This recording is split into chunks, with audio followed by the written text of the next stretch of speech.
So if you're kind of new to grilling and you're just asking that question, why did I not put charcoal all through my grate?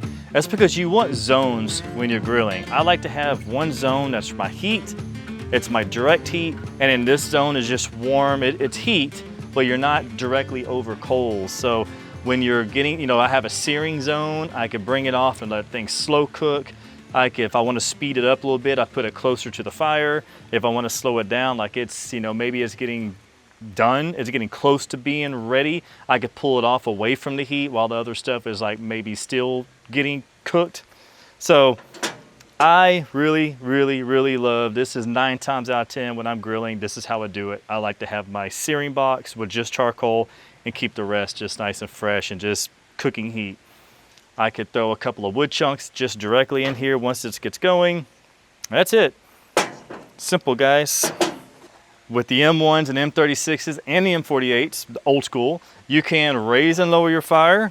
And that's the beauty of this grill. So I can lower this fire. I could still have a hot zone if say my charcoal is kind of dying out a little bit, but I need a punch of heat. Well, I could raise it up all the way to the grate. If I want a super hot sear, I could load it with charcoal, bring it right up to the grate. Touching the grate, and have that thing just, melt your face if I want to.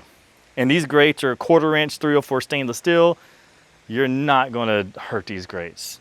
I guess you could warp them if you have a really prolonged heat on top, but here's another tip for you. Do not, when you're lighting your grill like this, do not shut your lid and start cooking on this right away. Do you see the dark smoke? You see black smoke that's taking place?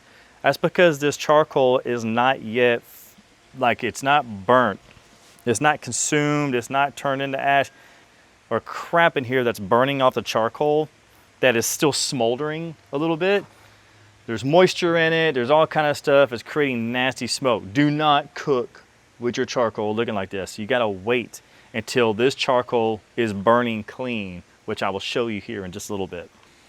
It's only been 10 minutes, it's not ready yet. You can still see a bunch of black smoke coming off, so let it still burn up and let it consume. I'm actually gonna take one of my grate removing tools, boom, since I do have some nice white on my charcoal, I'm going to knock this down a little bit, and I knocked one of my charcoals out of the box because they're like little tubes, so these suckers can roll on you, so you gotta be careful. This is probably far more charcoal than I actually needed on here, but whatever. That's another thing about these grate removing tools that are freaking amazing, is that, with the long handle, couple of them, look, I dropped a piece of charcoal, but it's caught right here. So look, I can use this end here. Now I got some crazy, look at that, put it right, did that really just happen? Put it right back in, charcoal's cooking away. Now what I'm gonna do is let it do a little bit longer. Let's get this more combusted, and then we'll put the grate on top of it, we'll shut it, and then just let the heat start taking over the pit. So it has been a few minutes, about 10 minutes, and now I just knocked my charcoal down a little bit, and I like to use my grate removing tools for that, so I don't have to touch anything. I'm not using a spatula. These things are stainless steel. They're amazing for grabbing little charcoals and such. Use 2 of them if you need to. But yes, I got my charcoal kind of knocked down, spread out a little bit, and these tubes are not really great for spreading out because they want to roll. If you have a stack, they'll roll up over your firebox, your grates, but you just gotta watch what you're doing. But now, since I don't have any black smoke, I'm good. It is smoking a little bit, but it's not gonna hurt anything.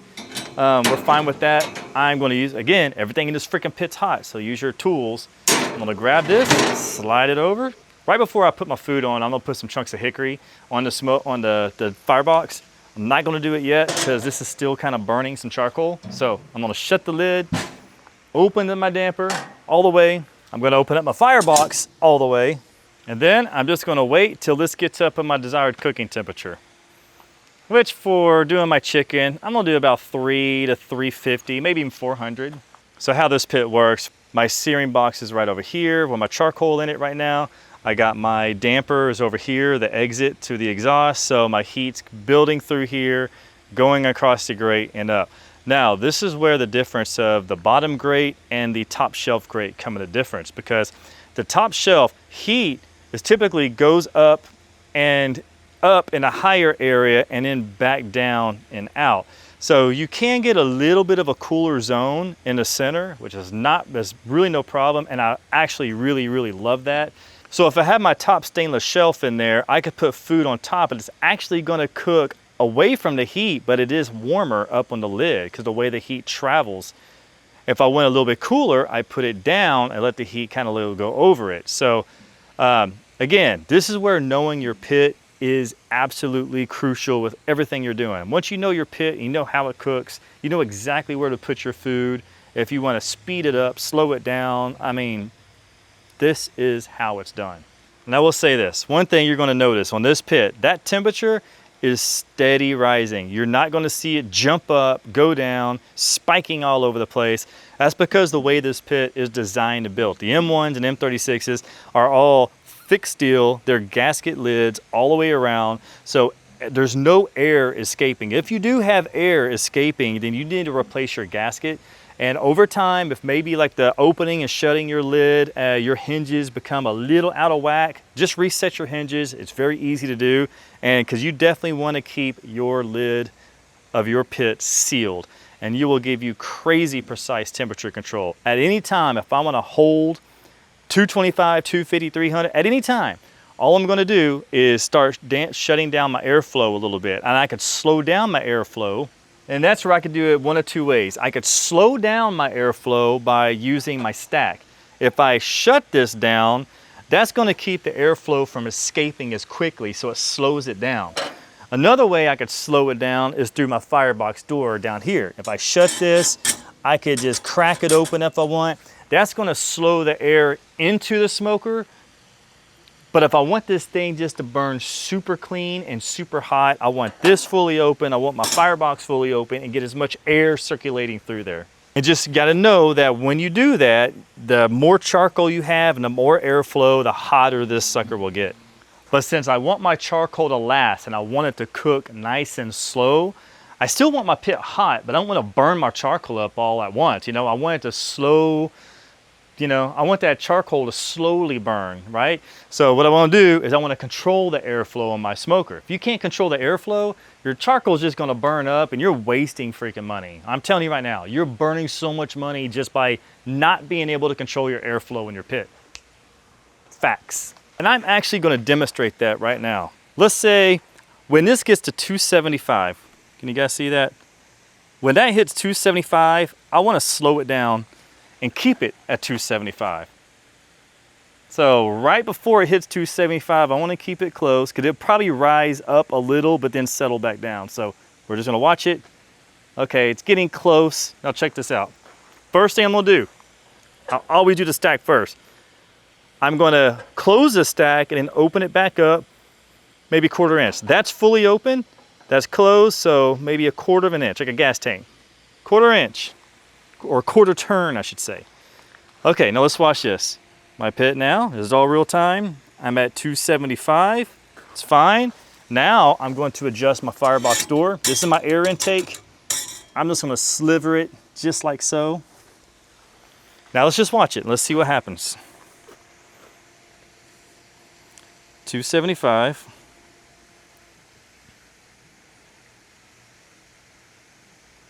Might go up just a little bit, but I think we slowed down this airflow pretty substantially, and you can even see the way the smoke now is coming out. Now that I have the airflow slowed down, look at that, it's just holding 275. So now that I have the airflow slowed down, it's actually smoldering a little bit more on the charcoal. So now you can see that blue charcoal fumes. Now mainly that's just heat, it's not a lot of flavor. But what we do also, that's why we add wood. We add wood for some flavor. But look at this. Guys, it's steady at 275. It has not gone up. Now watch this. If you don't believe me, watch this. 275. Now I want to raise it up. What I'm going to do, I'm not going to touch my firebox door over here. I'm not going to touch that. I'm actually now, look at that. It's 275. Now watch this. I'm going to open this up. Maybe not all the way, let's say, yeah, let's just open this all the way. Okay, now it's all the way. Now you see smoke is moving faster. Now watch this. Now this should start raising up just a little bit, because we haven't touched the firebox door. We're just letting air out of the pit a little bit faster.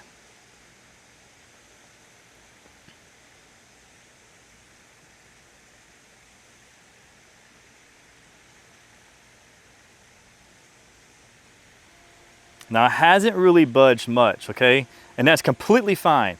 If it hasn't, well, nope, now it has, yep. Okay, now once the airflow in there has kind of settled, and it takes a little bit for the airflow inside the pit to actually start affecting the charcoal. It's usually not right away, but give it a minute. Now look, it's raised up a little bit.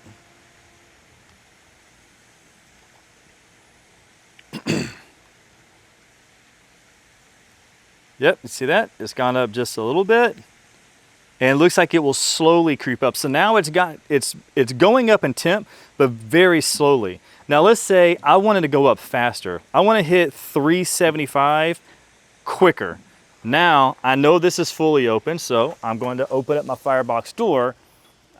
Maybe let's just do it all the way right now, and just watch what this does.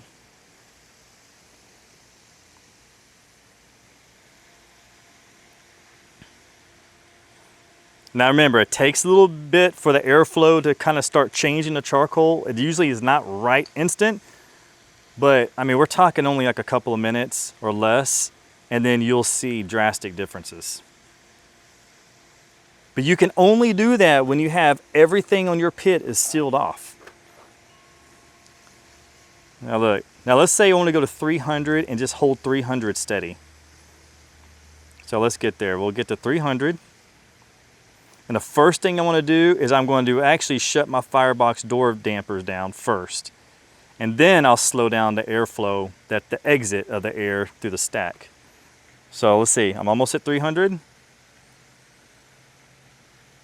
Okay, we're at 300. You see it's moving a little bit quicker now. 300, I'm there. I want to shut this back down. Open it just a sliver. Now watch. Oh, and since I forgot, since I want to hold the temperature, I'm going to close this down and open it up 1/4 inch. That should hold my temperature. So it did creep up a little over my 300 because I actually forgot to do that. But once it stabilizes, just watch it, and that temp, it will go back and it will hover right at 300.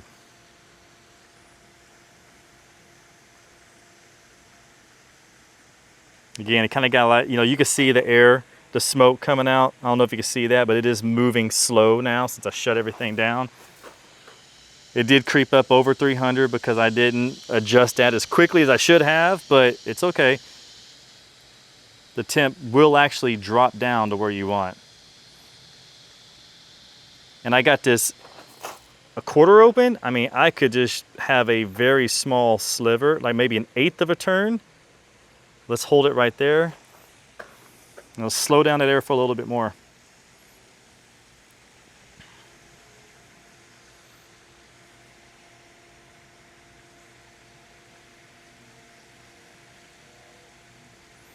I mean, it's kind of the boring part where you're just going to watch the temperature, but that's how you precisely control the airflow on your M1 or your M36.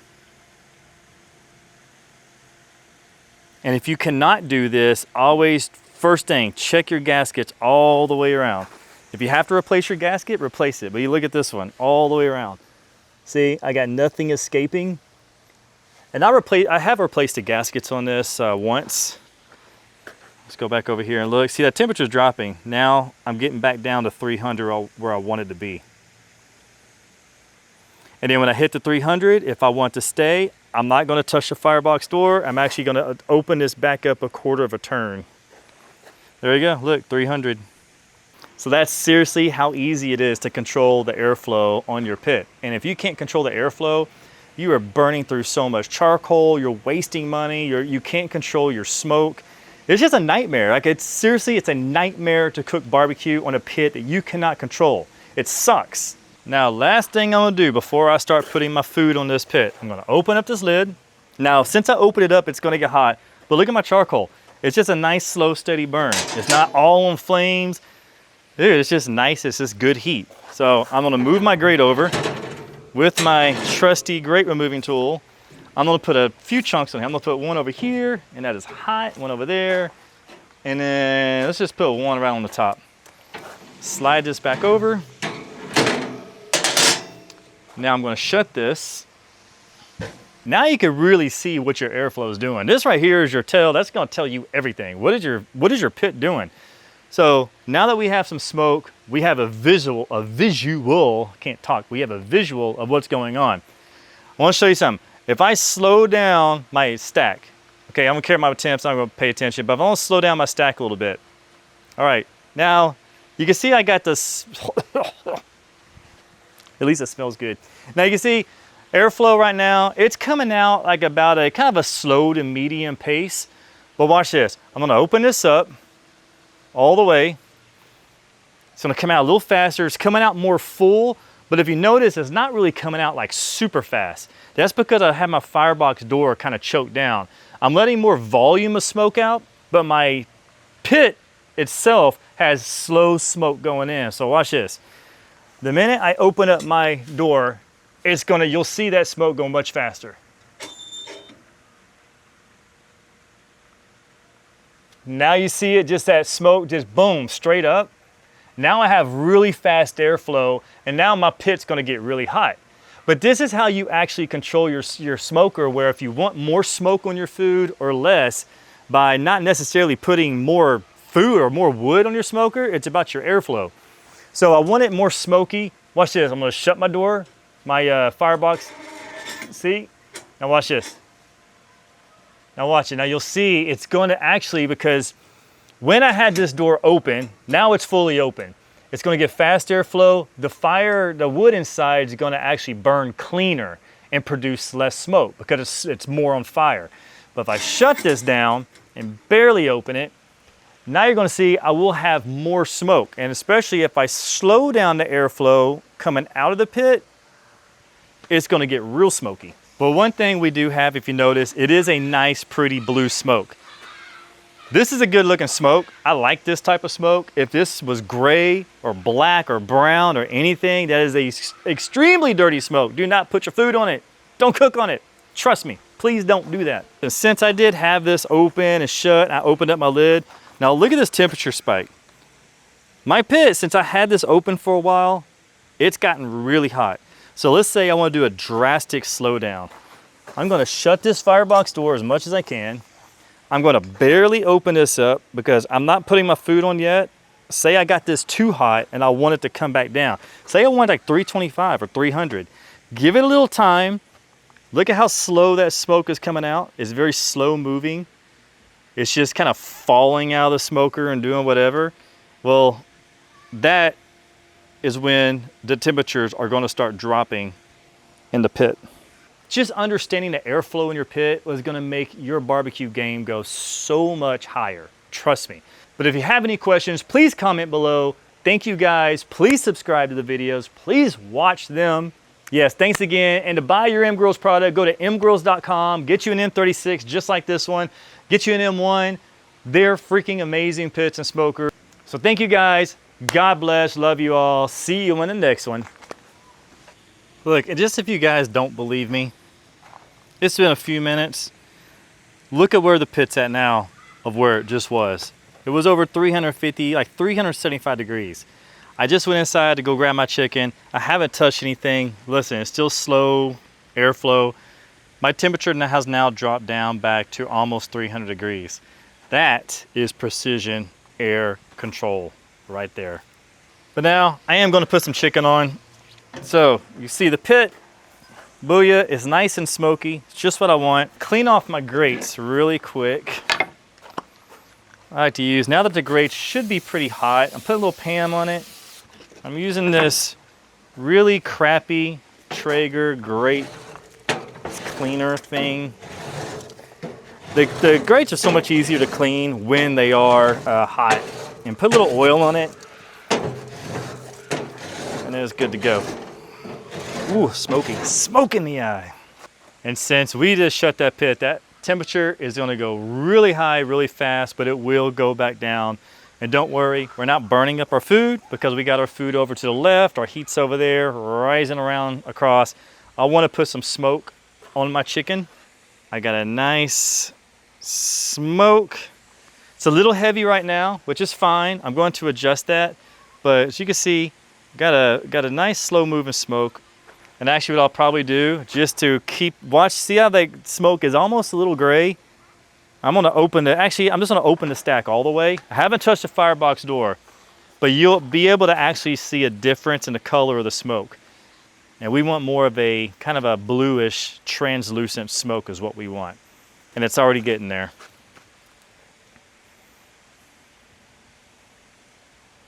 That's it, that's easy. So now I'm just gonna let this cook off the fire. I'll check back here in a little bit, and if I need to, I'll probably put the chicken at the very end to get a little char on it. I'll probably put it right on top of the charcoals just for a few seconds and flip it. But I'm gonna cook most of the chicken off of the fire and just get a nice smoke built on it. And then again, towards the end, I'll put some char on it. And it's gonna be so freaking good for fajitas. Technically, we're smoking our food because we don't have it directly over the heat, the charcoal, we have it to the side. So it is offset cooking. I have actually this exact same method. I've done ribs, I have pork shoulders, I have smoked so many times on the M36 with my firebox just being here and not even using my indirect firebox on the bottom. The only time I'll use that firebox if I'm doing really big cuts of beef, like brisket, and I'm gonna do a bunch of them. So many times if I'm just doing fish, ribs, pork shoulders, chicken, anything of that nature, I can literally put all my food just over here, have my heat over here, and it just travels over, and I'm essentially just smoking it that way. Then what I could do, especially with ribs, I love to do this, is towards the end of the smoke when my ribs are now at the point where I feel like I got them really close to being smoked, I can put them over the direct coals and get a little char on them. And it's so freaking good. You can do that with anything, pork shoulders, anything. You want a little char on it and then put it back in a pan and put some apple juice and let it cook. It's freaking amazing. So yes, there's so many different ways to cook on these pits that it's just, I will never see myself replacing this, ever. It's going to outlast me. This is all I need, right here. Unless I'm gonna smoke on a big boy over here and I got a lot of briskets to cook, that's what goes on over here. Or pork shoulders, whatever. Big barbecue, little barbecue. But with that being said, it is easier to do this on the M36 than it is the M1, because the M1, you just don't have the space to put a large or a bunch of meat to one side away from the searing box. But on the M36, you have so much room. The searing box is like here, so you have all this room to, that's full racks of ribs, that's a large brisket, that's pork shoulder, whatever. So you do have a lot of room here to do cooking strictly up in your top chamber and not even worry about your firebox. All right, it's been a few minutes. Let's see where we are, how things are cooking and looking. Boom, looking good. All right, I'm gonna take these limes off. We don't need those on no more. Now you can see I got a little smoke on this chicken. That's good.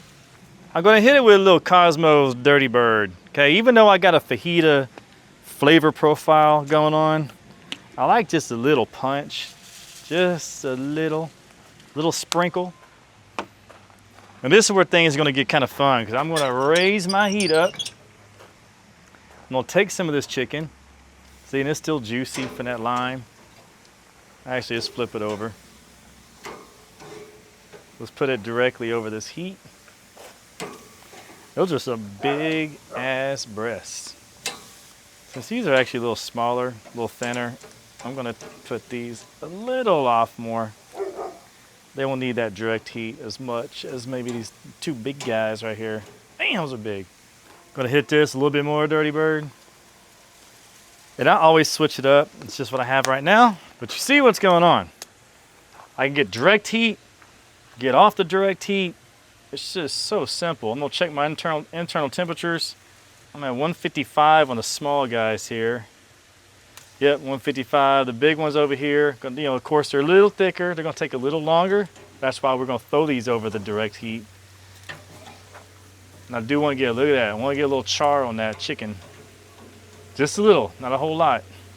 And this is, I'm gonna slice this up for fajitas. But man, this chicken is so good just to eat it like this. As long as it's marinated, and you know, you like I said, man, the secret to marinating chickens, you gotta pound that chicken, tenderize it, then throw it in a Ziploc bag, put all your juices, your marinade, your orange juice, whatever it is, your limes, let it marinate in that bag after you tenderize the chicken, and it'll flatten it out. It cooks more evenly, and it just makes a world of difference. So let me just shut this for a minute. Put this up now. Might flip this again, see what the other side looks like. I don't want to burn anything.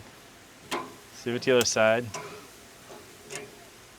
It's looking good. Just go ahead and flip this as well. All right, this chicken now, this is done. I'm gonna put this chicken away from the fire. Yep, that one too. 155.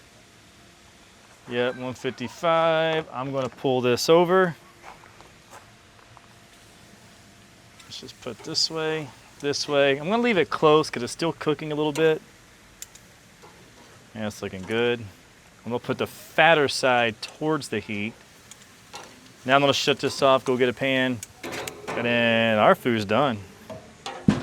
Hey, but that's it, guys. I hope you enjoyed the video. Just a quick chicken grilling on the M36. I'm doing my fajitas tonight. Kind of one of my Sunday rituals I like to do. So, yep, super easy. That's how we grill on it. 2-zone cooking, super simple. Yeah, if you have any questions, comment below. If you like what you see, like the videos, comment, do everything you gotta do. Help me get this channel going. And again, God bless you guys. See you on the next one.